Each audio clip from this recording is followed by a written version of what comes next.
Yes, hi, this is Seppo, and this is a brief tutorial and walkthrough on how to get started using this Search Console to BigQuery connector Google Sheets script that I wrote recently. So the first thing we have to do before we can start using this or doing anything here in Google Sheets is to go to Google Cloud. So go to cloud.google.com and go to this console and log in if you haven't logged in yet. So what we have to do here is create a Google Cloud Platform project because we need that for BigQuery and Search Console API. So you can click here and create a new project. Something I can put here, Search Console to BigQuery connector or something like this. Doesn't matter what you call it really. And create. It's going to take a moment for it to create. Now we can choose the project. And the first thing we have to do here is to go and enable the Search Console API.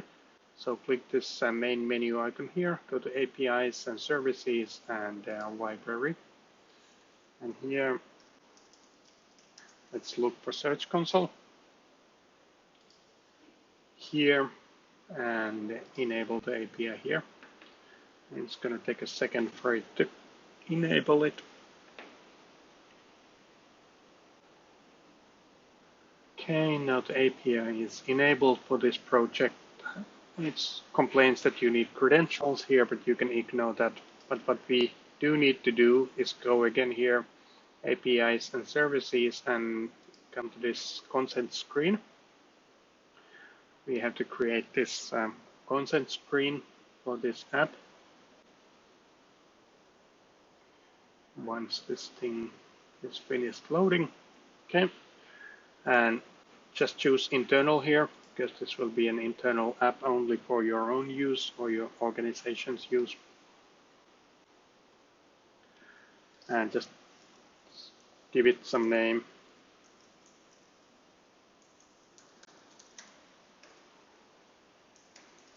Just going to call it BigQuery Uploader and choose the email here. And the last thing we have to do is put the developer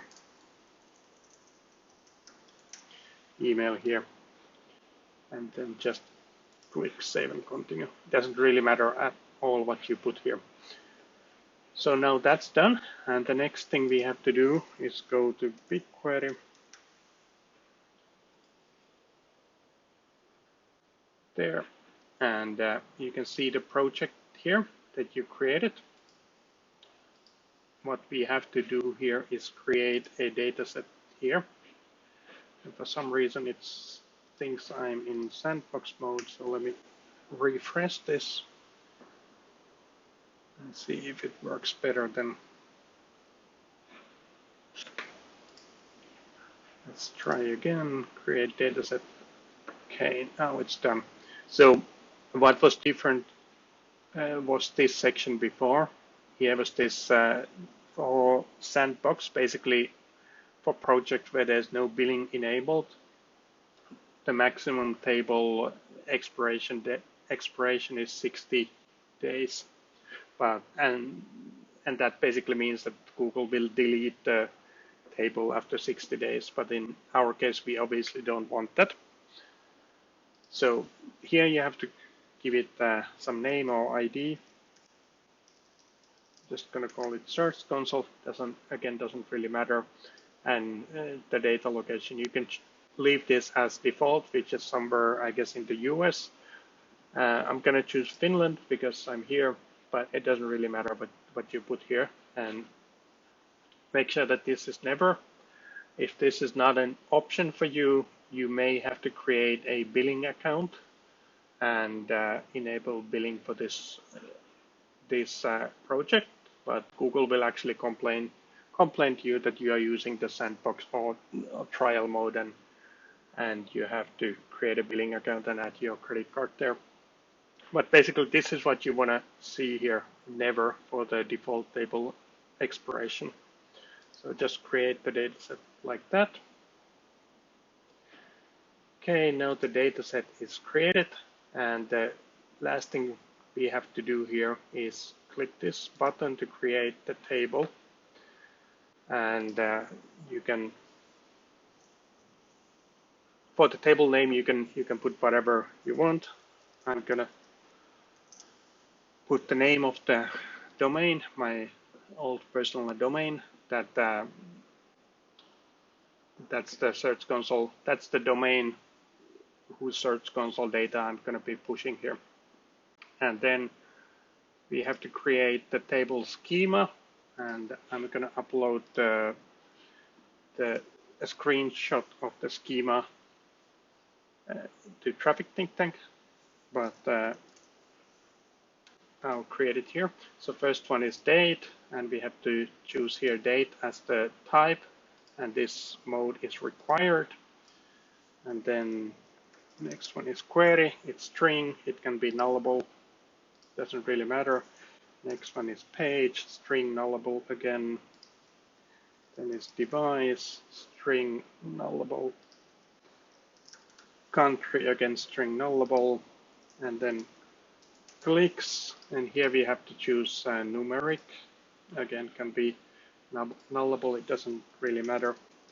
Impressions. And this is again numeric here.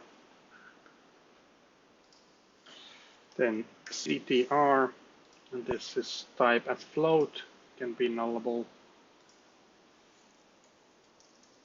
Position, again float. Float in this case just means decimal numbers. And last one is search type, search underscore type. So that's it. That's it. I'm going to post a screenshot of this so you can see it better. And then this is optional, but I highly recommend you choose partition by field and choose date. So that's going to reduce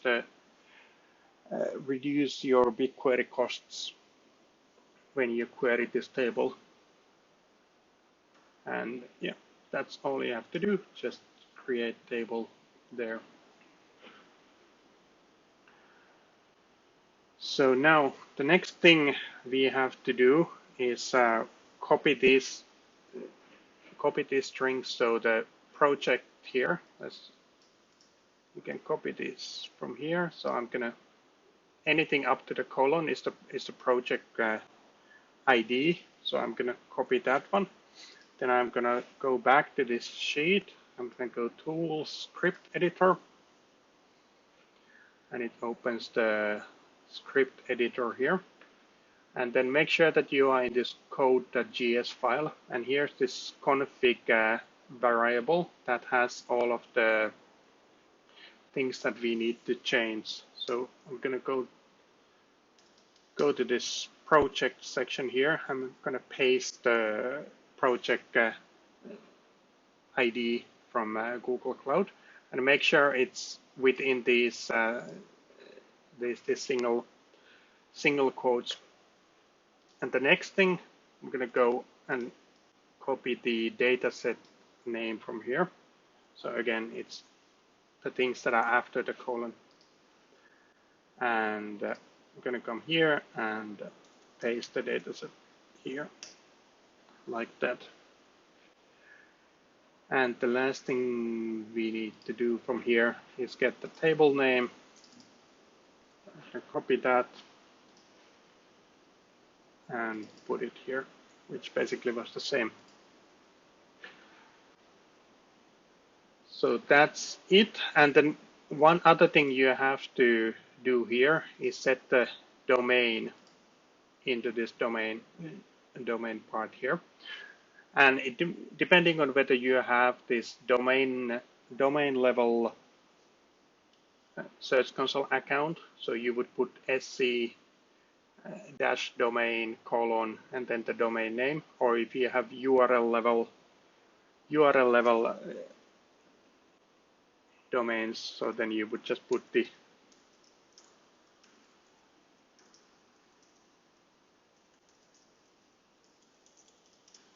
the way it is there in the Search Console. It doesn't really matter which one you put here, but just put either one. And then we can click here to save this project. And the last thing we have to do is associate this app script or file with the Google Cloud Platform project. And what we can do here is come home, dashboard, and we can get the project number from here. So just copy that one and come again. Here's project settings, and then I've already associated this, but this is a wrong old project. So just change this one. Click there, set project, and now it's done. Okay, so that's about everything you have to do here, if I remember everything correctly.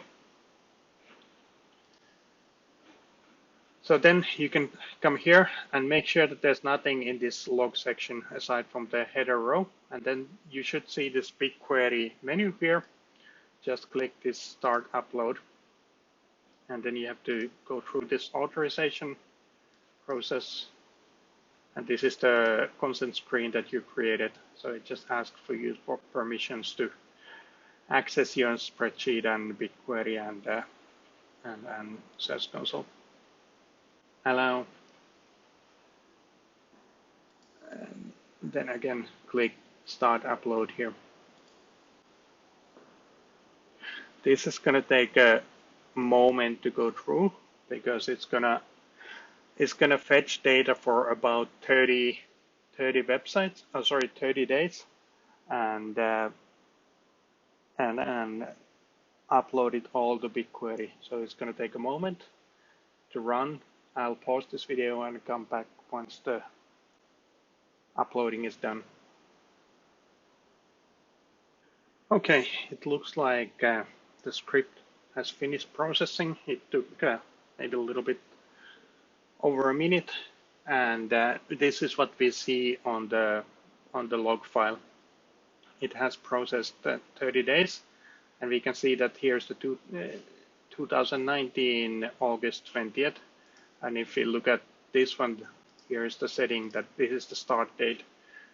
So basically what the script is doing, it's looping through all of the days from this date, or basically from this date until yesterday, and fetching data from Search Console for every day and pushing it to BigQuery for every day. And there's a limit of this 30, so it's only gonna process 30 days at a time, because there are limits in the how long an app script can run. So this 30-day limit ensures that we aren't running over those limits. And again, what this log means, that here's the date. Success means true. Okay, this it basically means that everything for this date went without a hitch, so there are no errors or anything, and the message. And we can see that for the first ones here, it says no data for this date, because this is so far back into the history that we don't have data anymore for these days in the Search Console. But we can see that, okay, now it's data uploaded to BigQuery. So this is the first date that we actually got data back from Search Console. And it does this for every time you run the script. It goes through 30 days, and it checks this log to see whether we've already uploaded data for this day and whether the success in this column is true. If it's false, it's going to try again for the same date, and you don't have to worry about it uploading data, basically duplicate data into BigQuery, because in the process it will ask BigQuery to delete the data for the date that you're processing. So there's no data for that particular date anymore in BigQuery, and then it will upload it again. So this means that there shouldn't be duplicate data in BigQuery. So the last thing you should do is come here into triggers. And what we can do here is set up the script to run automatically. So when we click the add trigger here, you can choose this runner function here. So this is basically which function we want to run. And from here, time driven. And initially, I recommend you put minutes timer and every 5 minutes and click save. So basically what this does now is that this runs the script every 5 minutes, and at every execution it will upload, or it will process or try to upload data for 30 days. So within a couple of hours, maybe 4-6 hours, it has uploaded all of the Search Console data, and then you have all of the history in BigQuery then. And once that's done, basically, once you start to see here dates that are like yesterday or day before yesterday, then you know that all of the history has been processed. Then you can come here and edit the trigger, change minutes timer to hour timer, and put it to run like every 12 hours or something. So basically, it runs once or twice a day and uploads fresh data to BigQuery. And yeah, that's about it. If everything goes well, it should keep uploading data every day to BigQuery, and then you can use that to analyze the data or create data studio reports or do whatever you want with it. But yeah, thanks a lot. Take care.